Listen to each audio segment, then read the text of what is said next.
What is going on, and welcome back to another episode of The Power of Progression. Man, are you guys in for a treat today? I got my buddy Sam Bakhtiar here, and he is an amazing human being, and I cannot wait for you guys to hear his story. But let me tell you a little bit about him. So he went from refugee to divorcee, from bankruptcy to multimillionaire, and from foreclosure to mansion. Now, Sam is the CEO of Camp Transformation Center Franchise Systems, an international company with over 100 locations worldwide, as well as the CEO of 1% Nutrition and leader of the 1% movement, which is helping everyday people find their improvement in every area of life. Now, he shows people how to apply hard work and gratitude to achieve that phenomenal life. He was once a champion bodybuilder in every weight class, but now, most importantly, he is a champion of faith, fitness, family, finance, fun, and he is here to help you become a champion in your life as well, so you could find that 1% version of yourself. My man, Sam, what is going on, brother? Wow, John, man, what an introduction, man. I mean, gosh, the Octagon guy, man, he don't got nothing on you. Let's get ready to rumble, right? Yeah, no doubt, man. And I really appreciate it, man. Very, very well pronounced and very well done. I'm honored and I'm humbled to be on your show. I'm here to deliver value, and I hope that I don't, I come as advertised. Man, you're going to come more than advertised, right? I think I probably under-delivered, right? Because you are going to drop some bombs, man. And if anybody follows you, which we'll get into how to follow you, but they know you bring the heat, you bring the value. And what I love is the story behind it and the authenticness around it. And that's why I really wanted you on. I'm not going to lie. I've interviewed a lot of people. I've met a lot of people in our space, right, or relative to it. And the feeling of someone being authentic is kind of hard to find nowadays.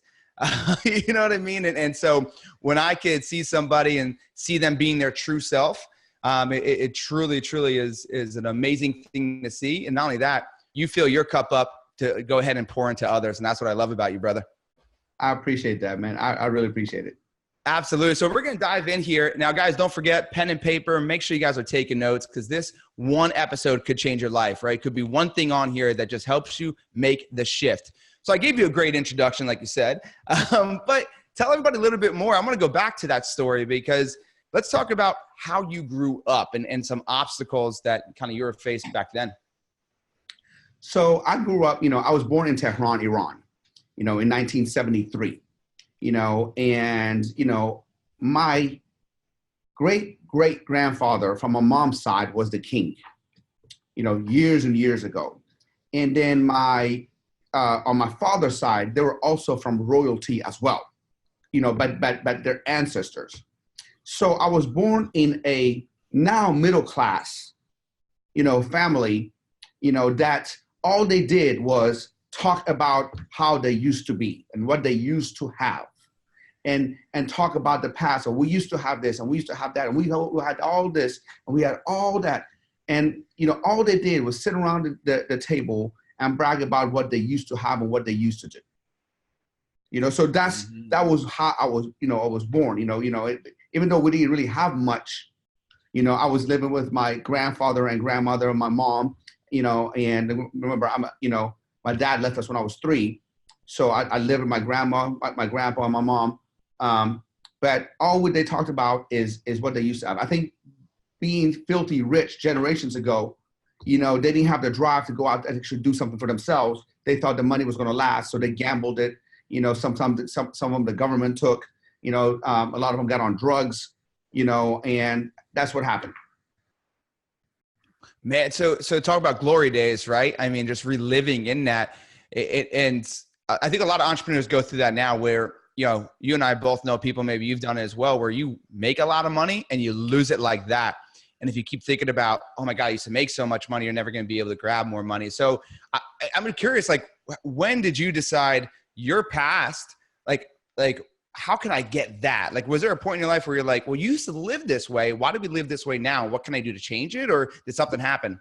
It's, I'm going to tell you first and foremost, man, I fucking hate that. I fucking hate, we had this and we had that and we had this used to be this and we had this. Who gives a fuck? You know what I mean? Like, I'm sorry. Can I cuss here, right? I can cuss here? Is it okay? Oh, you cuss all day long, man. I don't give a fuck. So I don't, I mean, like, what the fuck? I mean, like, I don't care who you were. I don't care. You know, is who you are now and where you are that we're going to be. That's what's going to matter. I don't care, you know, all that kind of stuff. You know, the fact that you had all that and now you wish you had it, but you're not really fucking doing anything about it, that give me a chip on my shoulder, right? You know, I don't care. You know what I mean? You know, I'd rather have somebody to say, look, I went from homeless to mansion, you know, not from mansion to fucking, you know, middle class and I don't got no money and I wish you know, let's play the lottery. You know, because that's what my grandpa used to say. I love my grandpa. I love my family. But my grandpa was like, oh, I wish we could win the lottery. So you had the lottery. You gambled it away. Yeah. I mean, these are facts. I love my grandpa. God bless his soul. You know, but the mentality that you know that I was born, you know, it's, you know, it was effed up.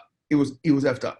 Yeah. But you had to make a change at one point, man. I know what it's like. You know, I grew up in, it wasn't like we used to have this. We've always, you know, been a you know, relatively poor family, you know, lower than middle class. And we've had our issues, right? That's for a whole nother podcast. But, you know, there came a point in time where something shifted in my mind. When did it shift in your mind where you said, fuck what you used to live like, fuck what I live like right now. I'm making the change to become this person, this version of myself. What was it that made the shift, or were there just accumulative events? There was many things.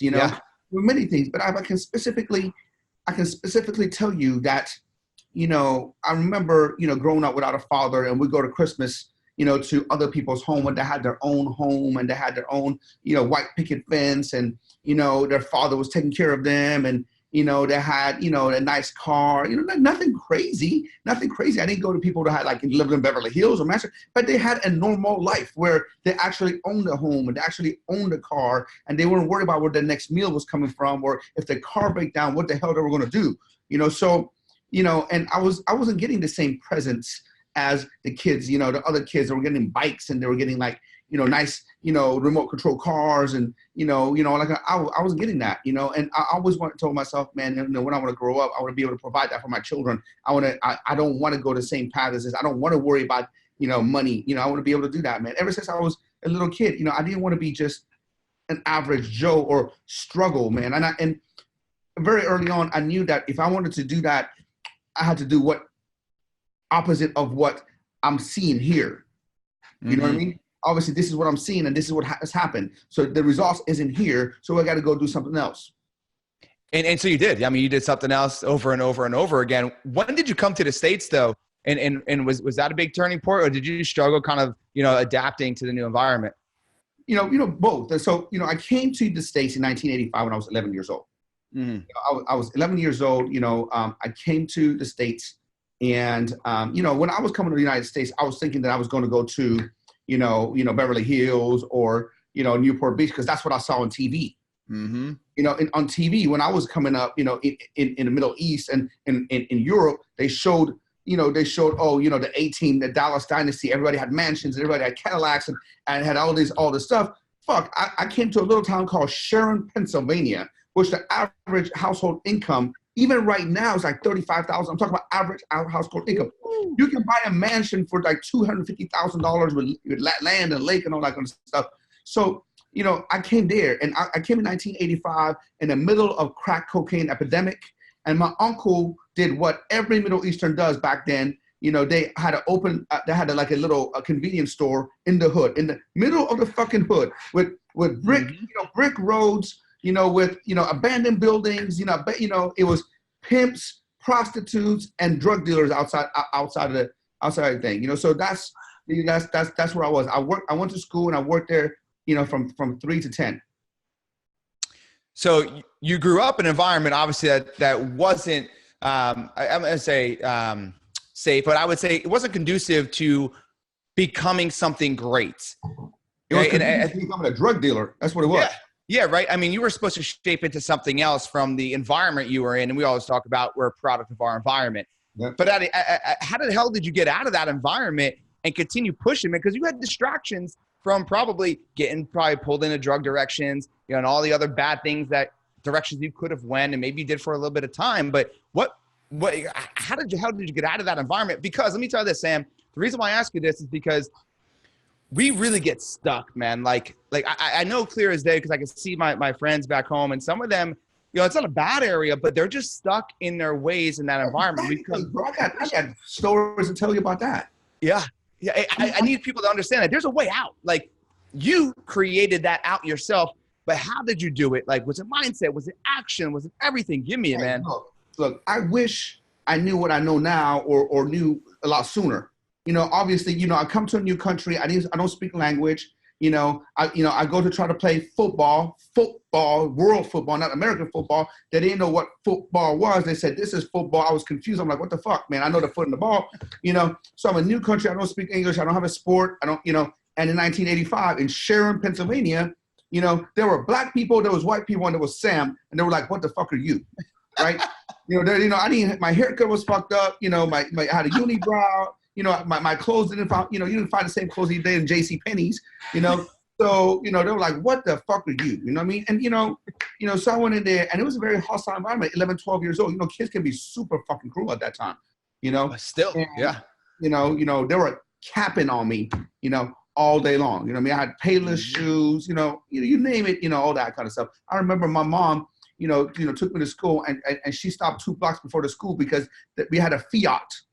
Fiat, an old Fiat rusted out that smoked all the way to school. She wanted to embarrass me. Out of my embarrassment, she didn't pull up to school. She put like 2 blocks, and then I walked up there. That's how bad it was. You know what I mean? So, so yeah, man. I mean, now one of the biggest human needs is that we need to feel like we belong, right? We always talk about it, and I felt like I wasn't belong. Nobody liked me. I don't have this, all that kind of stuff, and so, the only thing I knew back then was like I said, play soccer, football, and they didn't have it.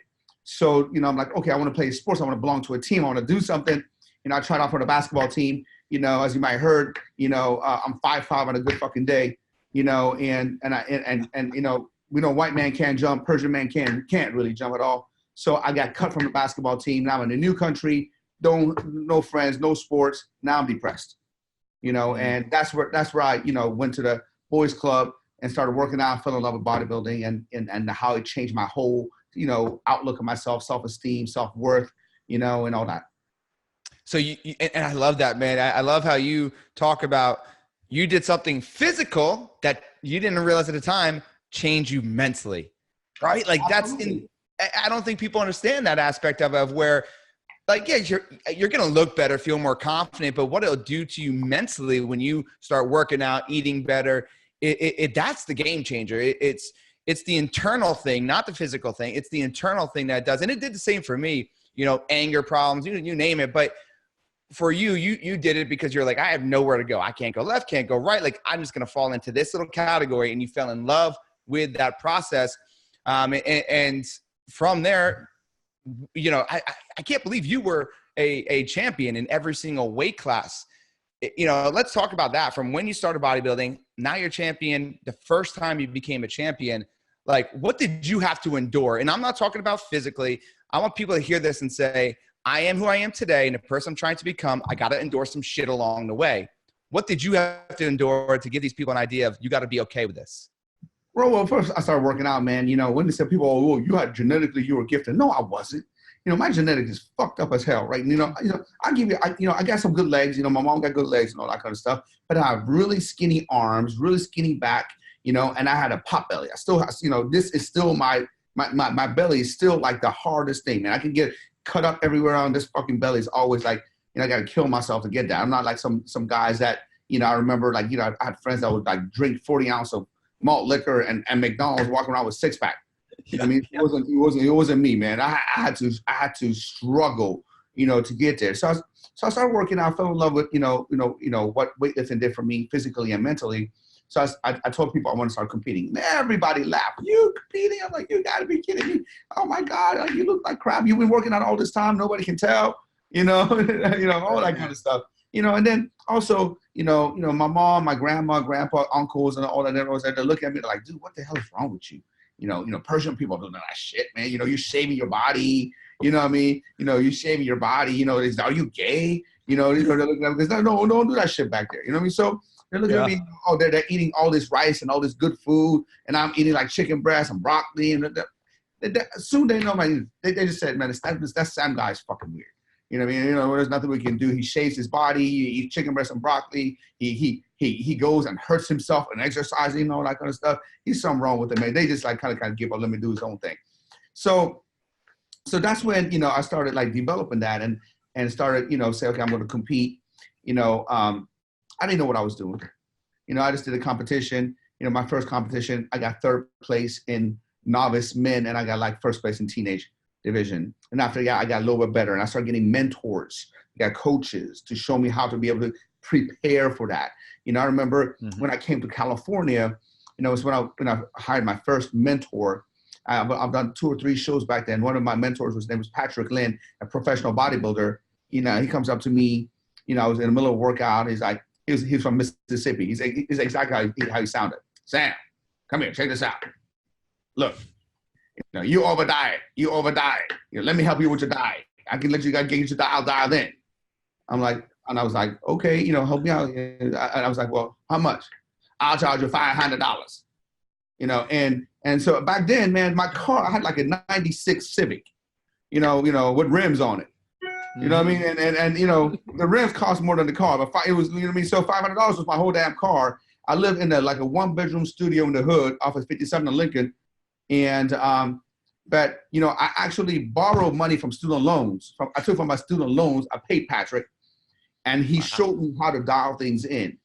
He showed me how to dial in. He had me do a bunch of things that was very uncomfortable. Like, you know, he showed me carb cycling.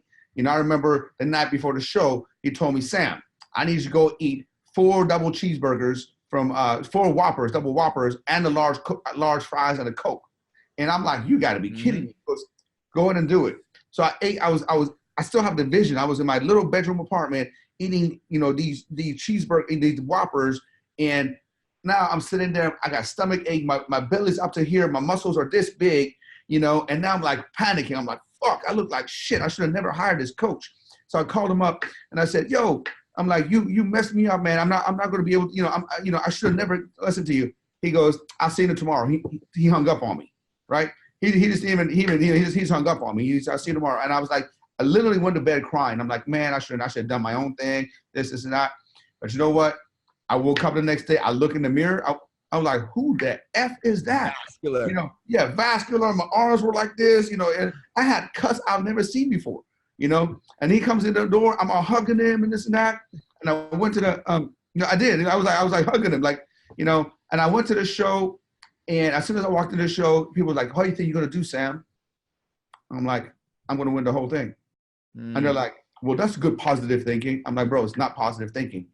Today, I don't care who shows up. I'm going to win the whole show. I don't care who shows up. I don't care if Ronnie Coleman back then was a Mr. Olympia. I don't care if Ronnie Coleman shows up today. I will beat him because I've had cuts that I've never seen in my life before. Confidence, you know? Man. And sure enough, I took every trophy home that day. And that's when I found out the power of, you know, getting mentored and coaching. And I try to, you know, do your own thing all the time, man. You know, sometimes coach is going to tell you to do something uncomfortable you're not familiar with. But if you don't do it, then you don't know. And that's what a lot of people's mental block is. And they think they know it all. Oh, they don't know anything like that. You know what I mean? You know, it was the whole, you you heard of that story, right?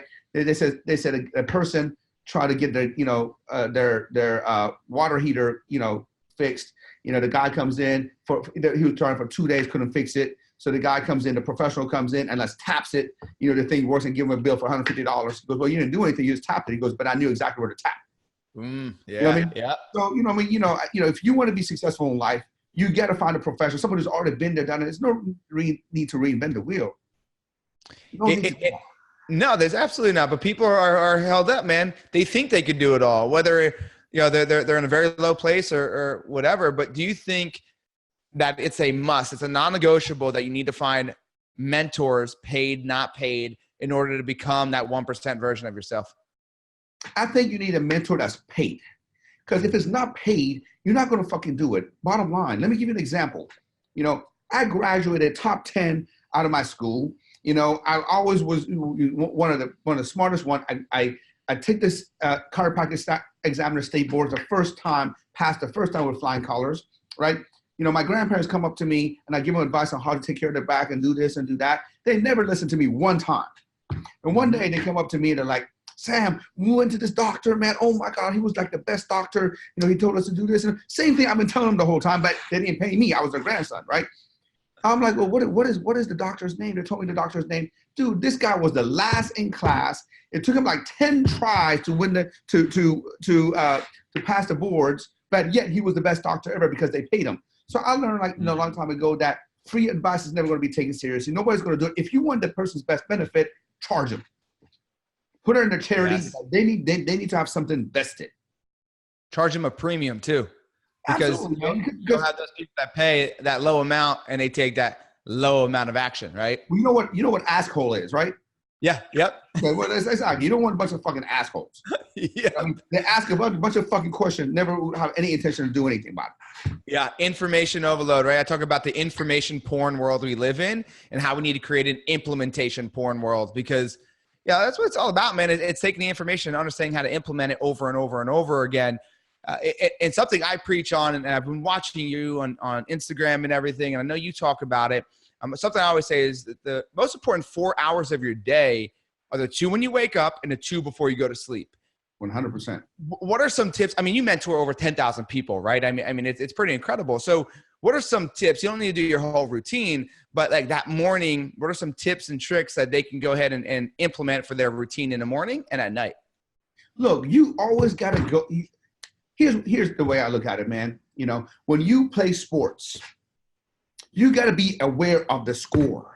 You can't just play the sport and not know if you're fucking winning or losing, right? You have to have you have to know what you're doing, right? So when I get up every single day, you know, I'm looking at what I need to do to win the day. And I have a checklist of the things that I need to do when I call it a win for the day. So until that checklist is not done, I'm not going to be able to do it. I have an overview of what my schedule is going to be for that day so I can be as productive as possible. You can't just wing life. You know, you got to have that. That's not like your cruise control. You got to put your subconscious on cruise control so you automatically are going towards your goal. You know, most people don't, you know, look longer in their fridge and look at their goals. You know what I'm saying? Like, you know what I'm talking about? They look at the fridge for like 5 fucking minutes. Trying to figure out what they're going to eat. But I'm like, why don't you look at your goals as long as you fucking look at the fridge? That shit is funny. That is so true. Man. Okay. So, and you talk about every equity of life. I think this is where a lot of people don't have an integrated life. You're never going to have a balanced life, but you could integrate your equities. Do you, in the morning, when you go ahead and you check the things you need to do and truly focus on them, is it every equity? Do you have a process around it? So I do have a process around it. I have a process around it. I mean, I have it down to a science now.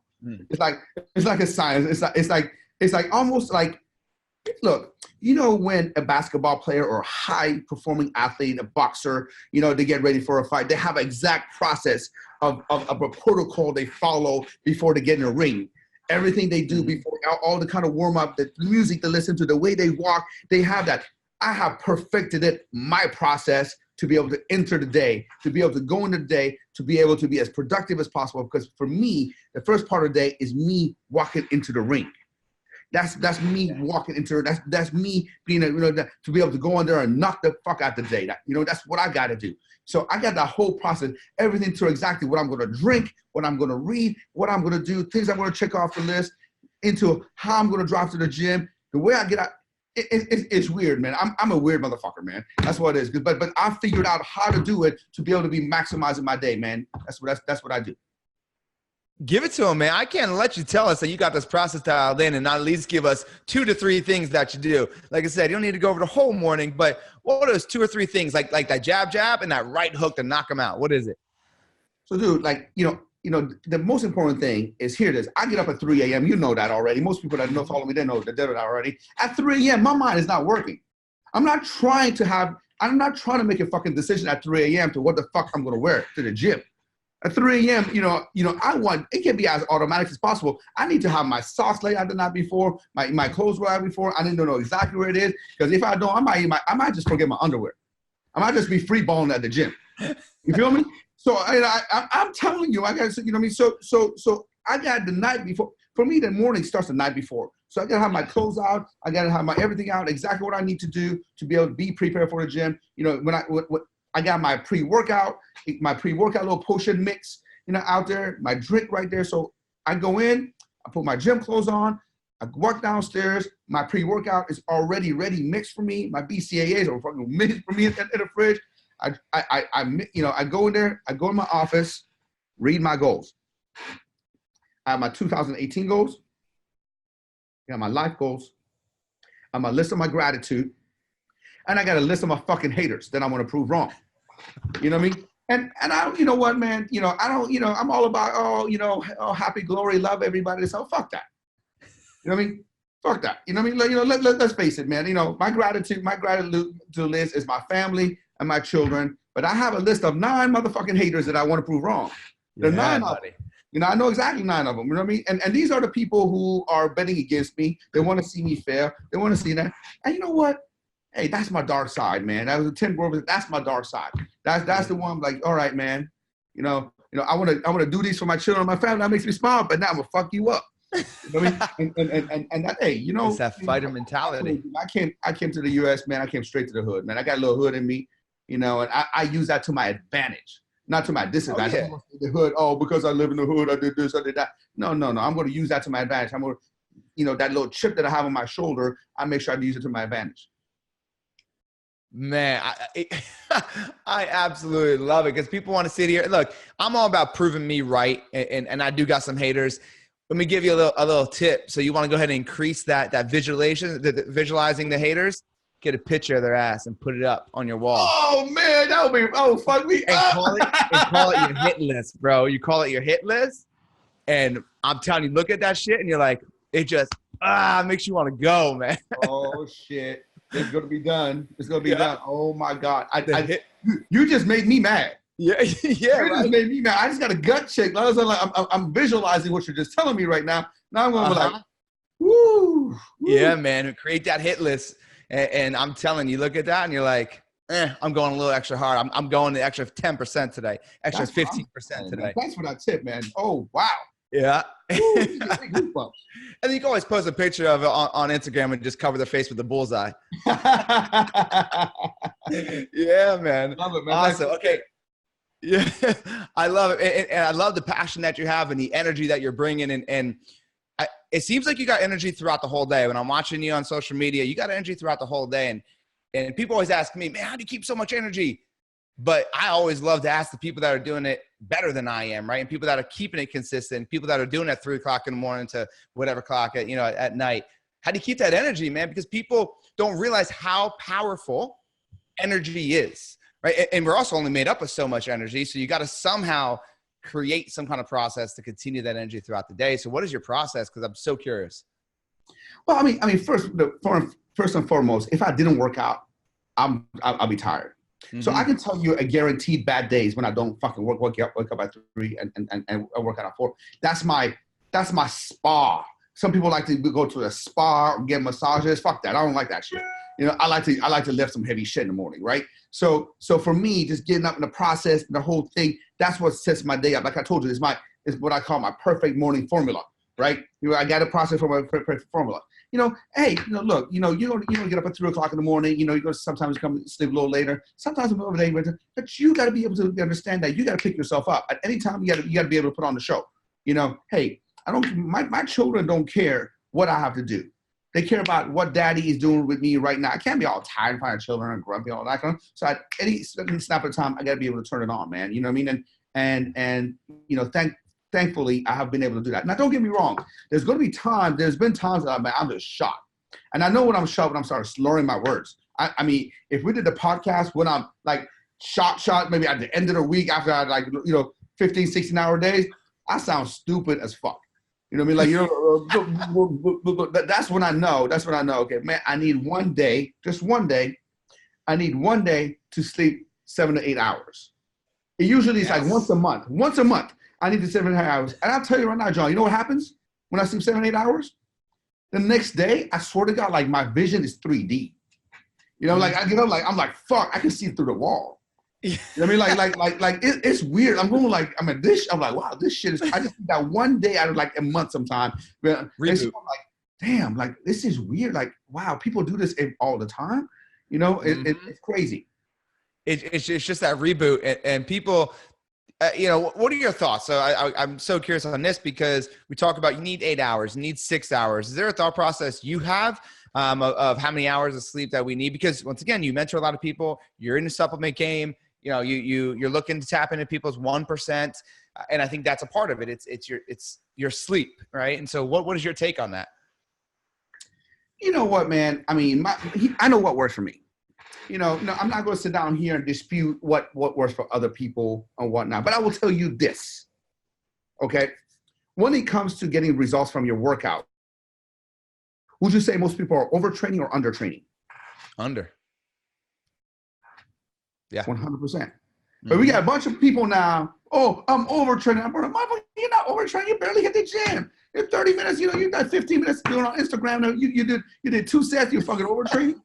Fuck that. You know what I mean? People, I'm overtraining. So for most people, it's a lazy fucking excuse not to do work. You know what I mean? And I'm tired of that. Let your body will tell you. My body tells me, look, man, motherfucker, you can't even concentrate right now. You can't even say a word. Go to sleep. You know what I mean? Go to sleep. That's when I know I go to sleep. But look, man, we all get the same 24 hours. We all get the same amount of time. I'm not trying to sleep during the little time I have here on earth. I'm trying to see everything. I'm trying to do everything. I'm trying to get shit done. And this is not about being any successful or not successful. We had one influencer last week was like, had a post. Oh, I'm not impressed if somebody gets up at 4 a.m. This and that. I sleep till 11 a.m. I'm like, man, does your life suck? That you want to, the sun gets up at 6 o'clock. You miss 5 hours of sunlight. Okay, that's not. That's up to you. I don't care how successful you are, how successful you're not on. For me, life is too precious to sleep. You know what I mean? Bottom line. And it's all these people that talk about really need it. Yeah. They always say going to sleep is practicing dying, right? When you cross your hands, it's practicing landing in a coffin. And I think it comes down to this too, man. People aren't challenging themselves, right? They've cultured and conditioned themselves to say, I need 8 hours, right? I need 6 hours. But really, they're just using what they heard because they don't want to wake up at 4 o'clock in the morning, 5 o'clock in the morning, because the successful people, guess what we do, guys? We do shit we don't want to do when we know we need to do it. I'm sure, homie, you don't always want to wake up at 3 o'clock. Like, you probably not every single day, every single day of the month want to wake up at 3 o'clock. But he knows, got to do what you got to do when you don't want to do it. And I think just people aren't challenging themselves enough, right? You know what? You got to practice your discipline muscles. Yeah. You got to practice your discipline muscles, man. Just like you got muscles in your muscles in your bicep get bigger as you challenge them, right? You challenge them by making them do something they won't want to do. And mentally, you got to challenge yourself with things I want to do. If you're constantly in your life, all you did is to be in comfort zone. All you did is being cuddled and being on a fucking couch and all that kind of stuff. Well, you haven't done anything. If you haven't challenged yourself, you're not fucking living. Yeah. Get comfortable being uncomfortable. Like, that's the first step, man. That was the first step. We were talking about the way to build a muscle is what? Time under tension, right? So how much time under tension you put in your mind muscle and your discipline, man? I love that. That's gold.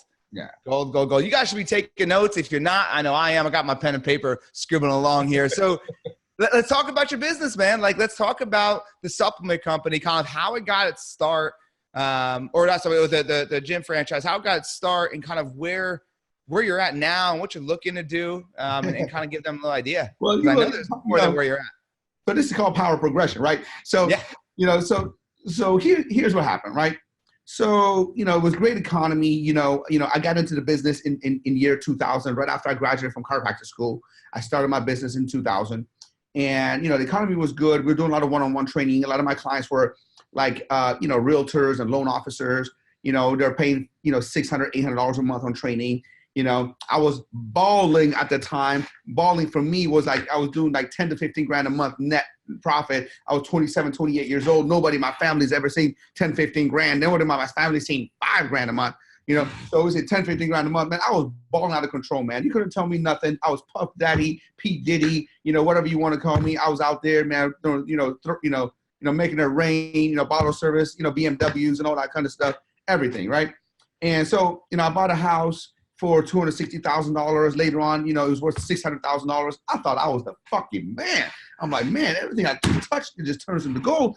But I never had a dad, never knew about economics ups and downs. And next thing you know, 2008 hit, and I went from, you know, everything. All of a sudden, my house is back to $200,000. All of a sudden, I went from doing $2 million in gross revenue to $500,000 in gross revenue. Next thing you know, I'm having the same lifestyle. Now I'm fucking broke.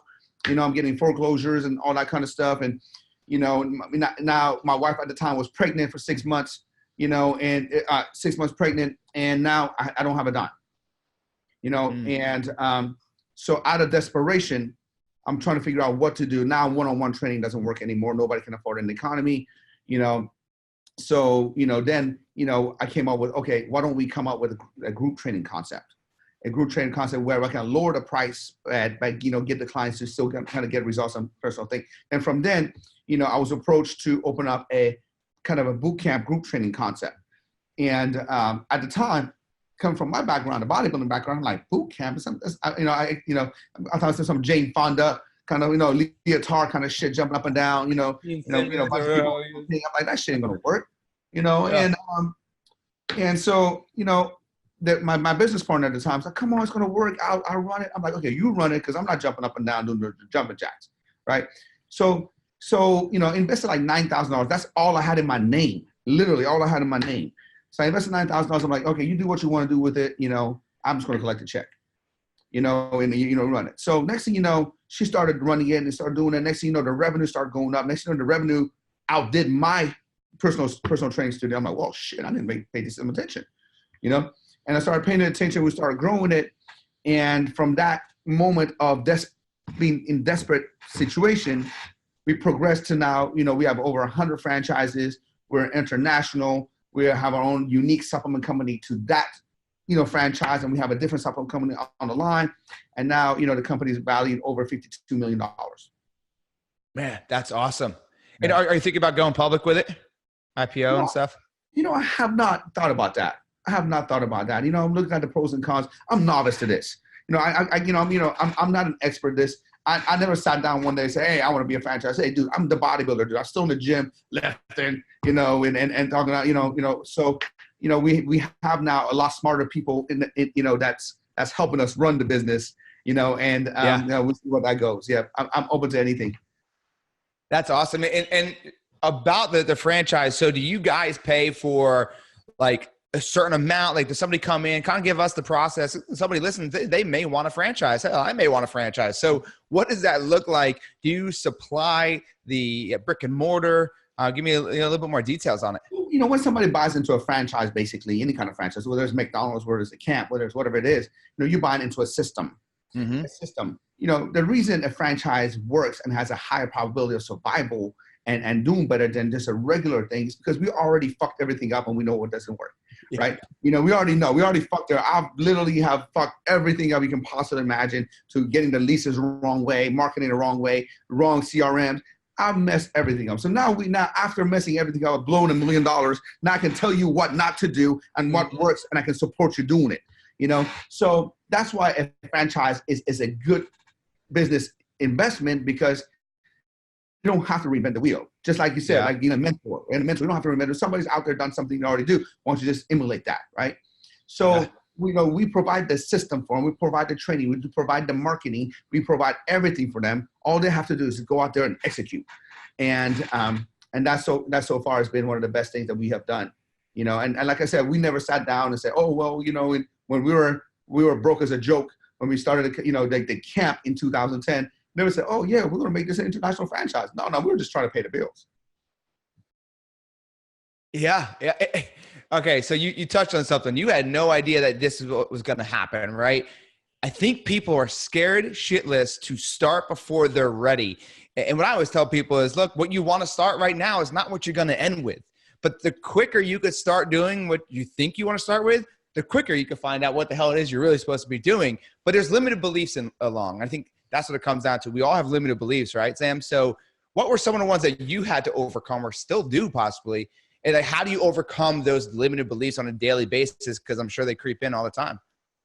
Well, I have a lot of limited beliefs, man. Money is evil. We all had that. Money's evil. Rich people are not happy. Money is their god.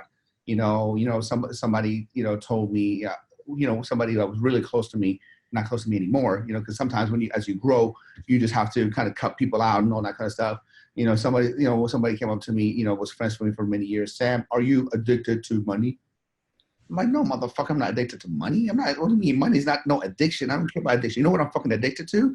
I'm fucking addicted to what I want, when I want, with who I want.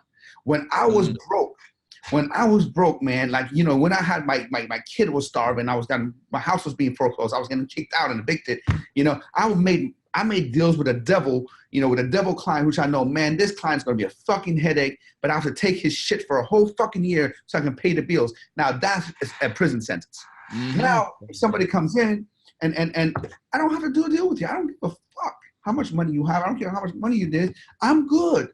I can kick back and make better decisions, not decisions because of money. So money gives me freedom. So I'm addicted to freedom. And by the way, last time I checked, we all came to America for freedom, right? Mm-hmm. So if freedom is America, then America is money, and it's all that. Now, I will tell you this. Once my basic necessities are met, see, I wasn't thinking about anything when my basic necessities weren't met. When I didn't have a roof over my head, I don't know even know if my car was going to get repossessed or get evicted and all that kind of stuff. At that time, I'm just trying to survive. I can't even think about fulfillment. I can't even think about helping somebody else. How can you save somebody from drowning if you can't swim, right? But once your basic necessities are met, now you can serve. And that's the most important part of all. If you'd have asked me to be on a podcast and I was dead broke and I was like, fuck, man, I got no time for this. I need to follow up on the leads. I need to be able to, I need to make a phone call. This is a waste of my time. Now I'm here because I'll be able to serve you. Hopefully I can change somebody's life and watching this game, watching the show when I'm doing this.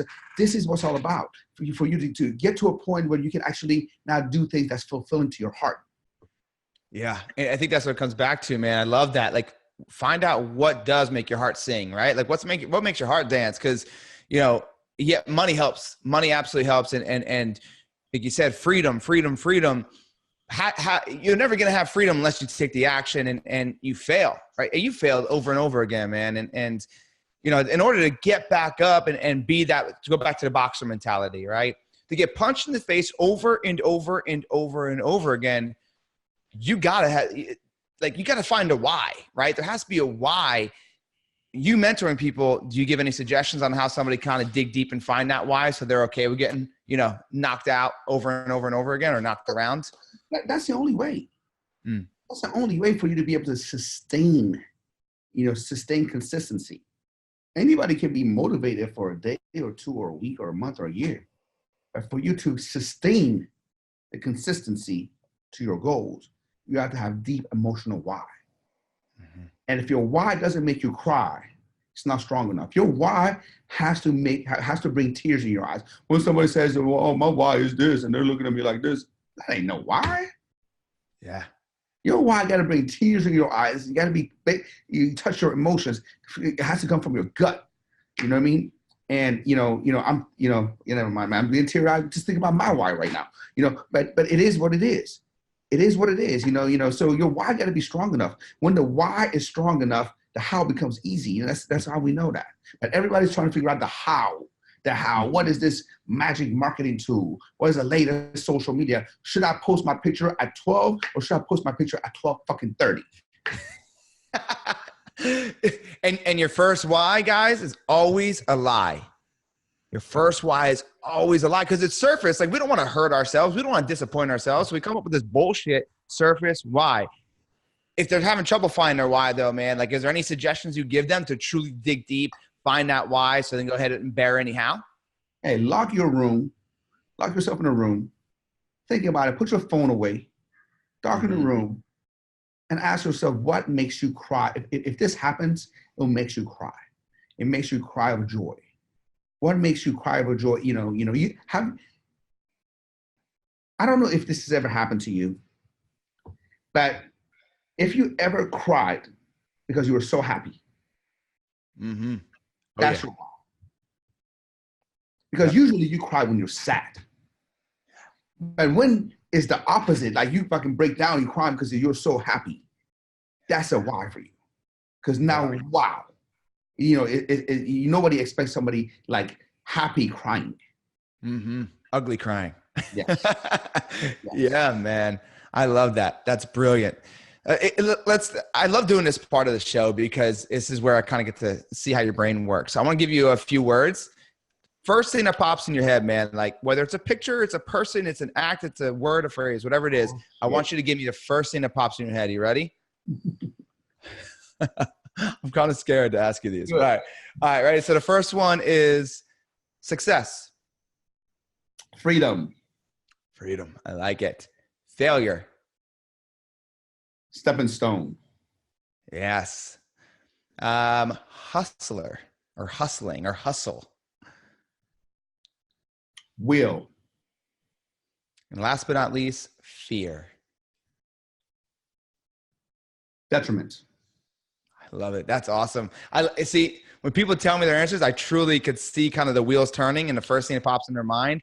And the words that you utilize in this exercise, man, just kind of shows me the path that you've been on, right? Just by that one word answer. And that's pretty cool, man. That's awesome. All right. So before we end today, man, first off, I just want to say the bombs you've dropped are absolutely amazing. I love how authentic you are. We talked about that beforehand. Like I don't, so whenever I let's just say invest in a business, I don't invest in a business. I invest in a person, right? Bet on the jockey, not the horse. Yes. And when I bring people on, you know, I want to make sure that they're the right jockey. I don't care if their horse is making billions of dollars, right? They got to be the right jockey and the right personality. So thank you for that. But this is the point where if people haven't been taking notes, they're absolutely crazy. But this is a time where you give them 3 actionable things, right?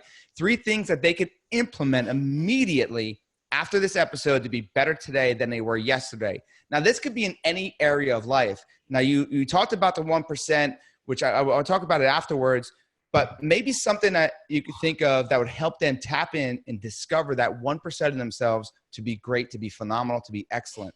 What are 3 actionable steps? Get your pens and papers ready. Number 1, control your time so you can control your life. Yes. So what I mean by that is do an inventory of everything that you do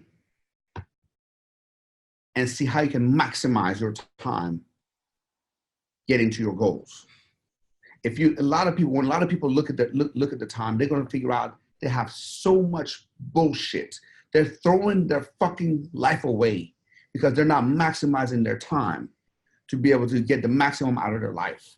And that just breaks my heart that people are just throwing their life away by only just making some few small adjustments. And they're almost subconscious, they're not even aware of it. But if you really, really look and to see how you can maximize each day and each minute of it and how much you're going to be able to improve your life and by how many degrees, it will change your life forever. That's number 1. Number 2, to do that, you have to try to make sure you don't get decision fatigue, right? So here's what I mean. I just told you earlier that 3 o'clock in the morning, I'm not trying to fucking make a decision on what to wear to gym, right? I got to make shit automated as possible. I got to make things seamless.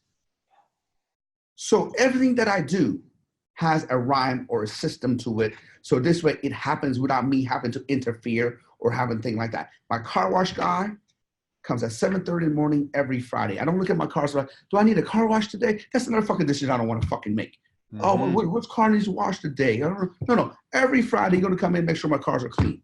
Cool. Now, our maid.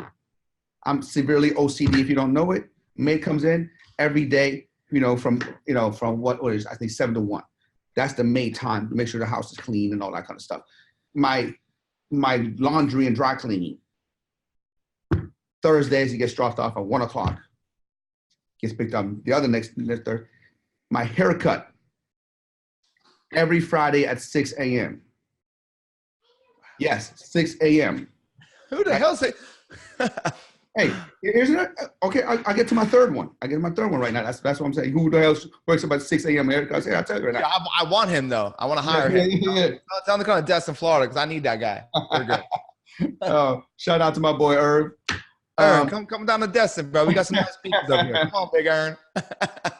so everything that you do personally and professionally,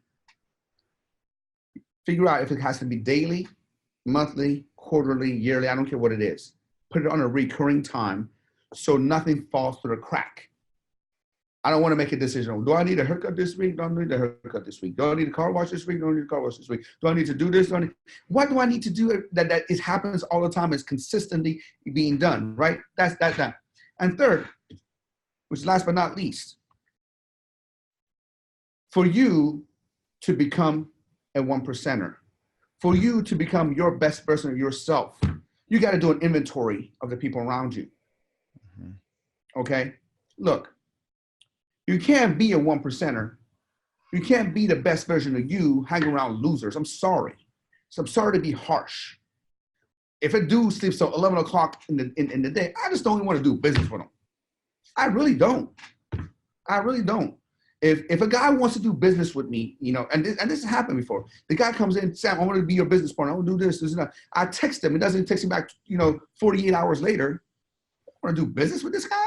Mm-hmm. So for you to be able to do that, you have to do an inventory of your team, inventory of everyone around you, and say, is my environment conducive to my goal? And if your environment is not conducive to your goal, you're wasting your fucking time. It's hard. Here's something my mentor taught me. It's hard to do the right thing in the wrong environment. One more time? Say that again, because these people need to hear it and say, well, I need to write that bad boy down. It's hard to do the right thing in the wrong environment. Man, that's good. Woo, man, it's so true. And all those, man, it's insane, because when you had said, when you throw your time away, you're almost like throwing your life away. I want people to listen to that, man. It's gold. You're so right. We talked about sleeping before, right? We talked about distractions before. Let me ask you a question, John. Yeah. Do you agree or not agree that everybody has an expiration date? Oh, everybody. Yeah. Okay. So say let's just say, we compare you to a carton of milk, right? You expire next week. Hope not, but I'm just saying, it's about next week. Yeah. If you don't get used, you're done. You're thrown out. If you don't live your life, you don't fulfill what you're supposed to do here on earth, you're done, right? It's the same fucking thing. We know that you have an infinite amount of time in this earth. I have an infinite amount of time in this earth. Omar here has an infinite amount of time on this earth. So why not making the most out of it? Let me ask you another question. Are you going to be here tomorrow? Sure as I hope so, but we don't know. We don't know. We don't know. I sure hope so too. I don't know. I don't know.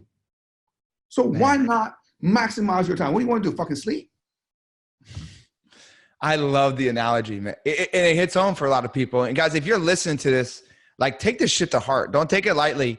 Take it to heart. Like, be upset. Take inventory of yourself and be real with yourself, right? I think that's hard too, to where we're not real with ourselves in that situation. So, man, that's amazing. And then your environment needs to be conducive to your goal. Just complete bombs and complete fire that you just dropped. And so fucking good, man. It's good. And decision fatigue, it's real. I know firsthand it's real. So I try to put everything on autopilot, and it is hard to do. But once you get it, like your life, your decisions that are reoccurring are on autopilot. And when I look at you, there's a reason why you've taken the business from where it's at to where you're currently going. And it's because you've put those decisions that took up a little bit of space in your mind, and you put it on autopilot. And the thing is, it's the compound effect, right? It's not just one. There's several of them. One of my favorite books. Can I tell you something? Can I share something with you? Absolutely. I knew for me to be at my best, right before we got on the podcast, we were talking before we went live. Mm-hmm. I told my assistant, I need a Gatorade Zero. I need the temperature to be down 2 notches. And about 30 minutes before I got on this interview, I had a protein-only meal. Because if I eat carbs, I want to be able to give you 100%. I'll be like, a little tired and all that kind of stuff. So I have a system. This is a game time for me. Life is a game time for me. Everything that I do is a game time for me, and I got to be prepared for it. I'm not going to come here. I'm not going to come here to disrespect you, being half-ass on it. I'm not going to disrespect life. I'm not going to disrespect my children. I'm not going to disrespect my wife. I'm going to be all in 100%. So I'm going to do whatever I need to do because everything's game time for me. Every day is the biggest game of your life, guys. Yes, Sam. Please, please preach, bro. That is every day. If you're not waking up like it's the biggest game of your life, do what he said about trying to find that why, right? He said it before. He almost started crying thinking about us. Why? Right? When he started thinking about it, he almost started crying. Now, when he wakes up, he's like Ray Lewis coming out of a tunnel every morning. I guarantee it. And I'm the same way. Why? Because our why is strong enough. So if you don't have that, if you're not taking into consideration that every day is the biggest game of your life because you don't know if tomorrow's going to come, then you need to do something about it because today is the Super Bowl. And so is tomorrow. And so is the next day. So listen to this. So my wife calls me today. She's like, Sam, what time did you wake up today? And I said, why? She was like, you woke up earlier. So I woke up at like 2:46. I usually wake up at 3. Alarm clock goes off at 3. I wake up at 3, whatever it is that. But I woke up at 2:46. Look at her, I'm like, what the fuck am I going to do? 14 minutes? It ain't worth it going back to sleep fucking 14 minutes, right? Come on, let me get the fuck up. Let me get this stuff going on that. And my wife was like, are you fucking crazy? That 14 minutes is a long time. You can be sleeping. I'm like, that 14 minutes ain't gonna make or break me. I might as well just get up. I don't know. So that my wife thought I was insane. But you know what? It's us that change the world, right? The crazy ones. Yeah. Yes. Man, thank you so much. Before we let you go, tell everybody where they can find you, where they can go ahead and follow you, what you have coming up. Talk about the 1% Nation. Like, the floor is yours, man. You've dropped so much value. They need to go ahead and creep on all your stuff. Yeah, so on Instagram at Sam Bakhtiar, that's Bakhtiar. That's my Instagram. That's www.sambakhtiar, same spelling.com is my website. And what I'm doing right now is I'm growing the camp franchise, which is awesome, amazing. For years, the biggest fulfillment for me was changing people's physique, changing people's life, and have them experience what I have done, what he has done for me, not only physically, but mentally, emotionally. To this day, I get dozens and dozens of, hey, Sam, you changed my life. We weren't able to have babies because I lost weight. We were having babies. Sam, I went to the doctor. My doctor couldn't believe it. Sam, I couldn't run around with my kids, but now I'm running this. But now with our franchise system, and there's another fulfillment factor where now I'm helping people make this a business and have them support their life. Where I'm getting letters and emails and Sam, we couldn't afford to go on family vacation, but thanks to the camp and this business opportunity, I'm doing that. So the fulfillment part is huge for me, man. And anything I can do to bring value to anybody in this world before God takes me out, it's a pleasure and an honor for me to do. Well, you just did a lot of that today, my friends. A lot of that today, and you do it daily. Any last words of wisdom? I mean, you're literally on fire right now. So any last words of wisdom that you want to drop on these guys? Look, guys, you might be going through something right now. We're all going through things right now. Let me share something with you. Right before I came in, there is 2 court papers that were put on my desk. Guess what? My ex-wife is still going after me for more money. She has $20,000 a month, but that's not enough. She wants more. And that's what, I could have had this ruin my day. But I don't care. Here's what's going to happen. You are going to come in. Life is going to happen to you. Just because you have goals, life is not going to stop. People are not going to stop. Stay focused. Try hard. And don't let a little setback set you back. If you're in a setback right now, know and understand that God has created a platform for you to have the major comeback. Yes. Yeah.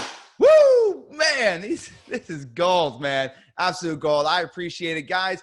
Make sure you go follow Sam. Make sure you guys go ahead and invest the time to see what he's doing. Watch his videos, creep on him.